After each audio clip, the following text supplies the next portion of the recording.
one of your jobs as a Barnes and Noble books ambassador is to show all your friends all the great books that you read. How did you get that job? I was looking in getting something in the off season, and I really wanted to get a job at Lululemon because I wanted to get an employee discount. We'll call it what it is. Yeah, right. I applied at 3 Lulus and didn't hear back from any of them. And so one day we were just driving, and my husband said, he's like, "What if we just stop by Barnes and Noble? Like, you're such a nerd." And so we drove into Barnes and Noble, and I asked like the cash register girl, I was like, "Hey, do you guys know if you're hiring?" And she's like, "I don't know," but the manager was right behind her, and she's like, "Yeah, we're still hiring for the holidays. Whatever, you want to just go to this website, fill this out, whatever." Went home that night, filled it out, got a call the next day for a phone interview. Went in the day after, had an in-person interview, and got the job.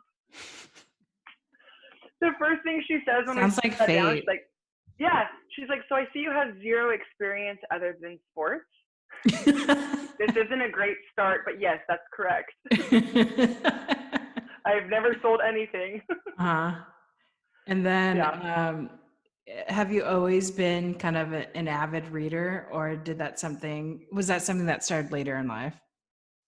No, my mom actually, even hearing stories of when I was really little, like in preschool or kindergarten, leading the reading session before nap time, like I would be reading the book, like that's something that I can always remember books, like reading books or going to the bookstore back when Borders was still a thing. R.I.P.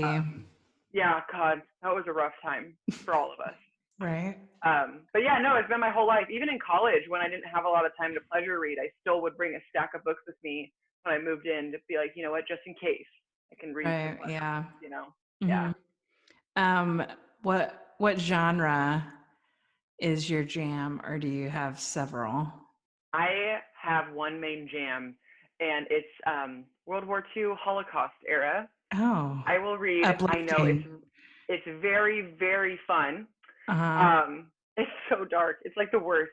What book can I read that makes me just feel horrible? And that's pretty much what I go for. But yeah, anything written in the Holocaust era, I will devour. I don't know what it is. My mom's side of the family is Jewish, so I think that might have kind of something to do with it. But it just fascinated me ever since I read, like in middle school, Diary of Anne Frank. It's been over for me. Have you been to Anne Frank's house? I have.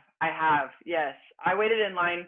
It was about 2 hours to get in the house, and I would do it every day. Again, I would do it 100 times again. Thoughts on that experience?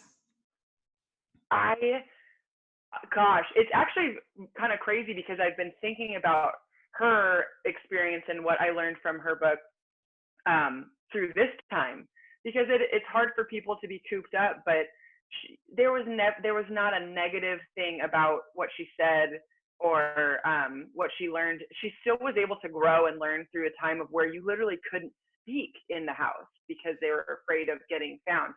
So going and being in there and understanding the space and what she had to do, and the fact that she was still so positive and so still trying to have, regular girl experiences of her age.